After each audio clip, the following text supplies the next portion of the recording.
अल्लाह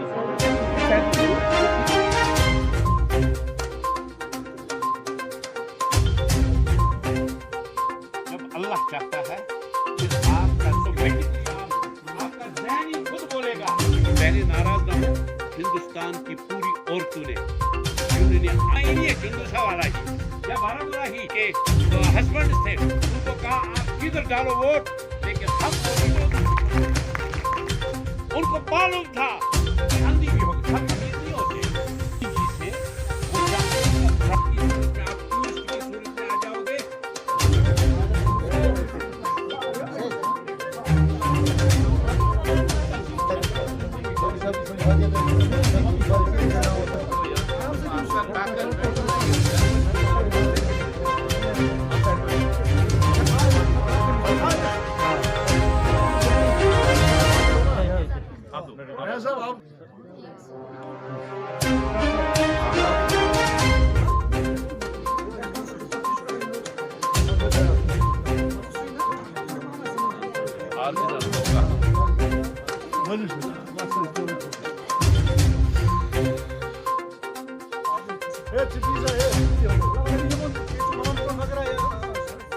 आपको शुक्रगुजार रहना चाहिए। मैं यहाँ कहता हूँ कि फयाज साहब का, जो ओबीसी के डिस्ट्रिक्ट प्रेसिडेंट हैं, जिन्होंने मेरे हिसाब से इन्होंने एक हिसाब से गलत ही किया, इनको इधर ही अपने मोहल्ले में ही लाया। इनको लाना चाहिए था, इनको अब सबको जमा करके अब देख लीजिए, जब है कोई हमारा तो तब लाया ना आपके पास, जब हमारा कोई नहीं होता तो आपके पास कौन आता।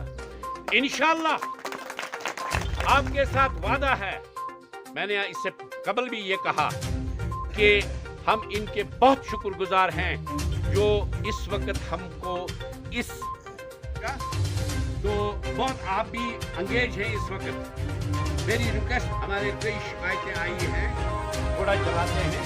मैं यहाँ पे आया हूँ, मैं फयाज साहब से गुजारिश करूँगा कि जितनी भी आपकी रिक्वायरमेंट्स है, जो जेन्युइन रिक्वायरमेंट्स है, आप पता कर लीजिए इलाके में जिस गरीब को मकान नहीं मिला उसका नाम आप दे दो, जिस गरीब को बाथरूम नहीं मिला उस गरीब का नाम मुझे दे दो, जैसे अभी ये मुझे कह रहा है। बहुत जरूरी बात है। और इस इलाके में आप जाइए, घूमिए, के लिए हम आए हैं ना। इसको फयाज साहब आप वेरिफिकेशन करिए, आप इनके हमदर्द हैं। देखिए मैं अनंतनाग में रहता हूँ, मैं अभी आ गया हूँ यहाँ, 4 घंटे लगे यहाँ आया इस इलाके में।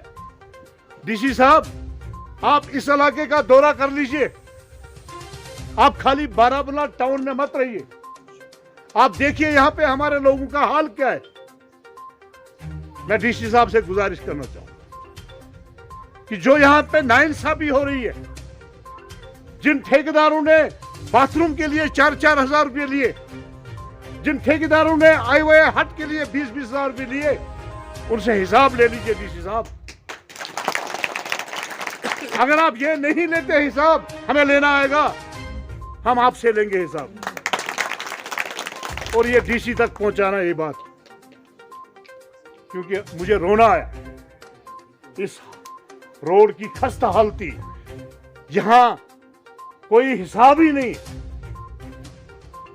तो मेहरबानी करके डीसी साहब एक बार पूरे बारामूला के फार-फ्लंग एरियाज में भी घूमिए और देखिए लोगों के साथ क्या नाइंसाफी हो रही है।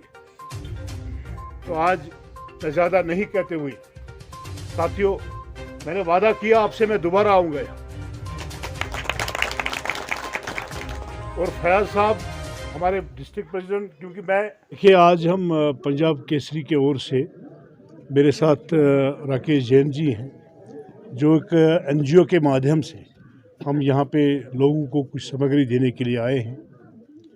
आपने मेरे भाषण में भी मैं सुना कि मैंने डीसी साहब से रिक्वेस्ट की, डीसी बारामूला से, आज भी यहाँ 47 के ही रोड है, आज भी यहाँ पे गरीब मर रहा है, आज भी जो नरेंद्र मोदी जी का एक लक्ष्य है कि 2022 तक हर एक देशवासी को घर मिलना चाहिए और 2022 तक हर एक को बाथरूम मिलना चाहिए, आज भी मैंने देखा यहाँ पे लोग परेशान हैं। मैं आपकी वसादत से डीसी साहब से और ड्यूकाम साहब से गुजारिश करना चाहूँगा कि एक टीम बनाया जाए जो इस कंडी इलाके को देखे और यहाँ के लोगों के पास जाए, क्योंकि लोगों के दुख दर्द जो मैंने सुने मैं बड़ा हैरान हो गया। मैं कहना चाहूँगा कि 47 से लेके जिन सियासतदानों ने यहाँ वोट लिए हैं उन्होंने बहुत बड़ा गुनाह किया है। वो इन लोगों के गुनाहगार हैं, क्योंकि आज मेरी बुरी हालत हो गई। मुझे 4 घंटे छोरा से यहाँ तक लगे और ये रोडों की बुरी हालत है।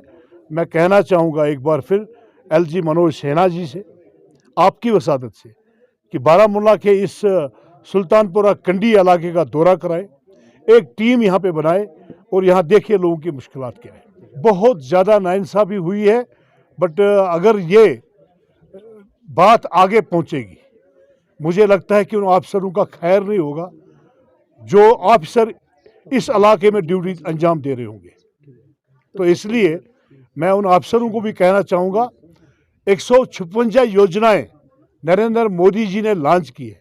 मुझे लगता है कि यहाँ के लोगों ने उसका फ़ायदा नहीं उठाया है और मैं ये आगे भी बात पहुँचा दूँगा।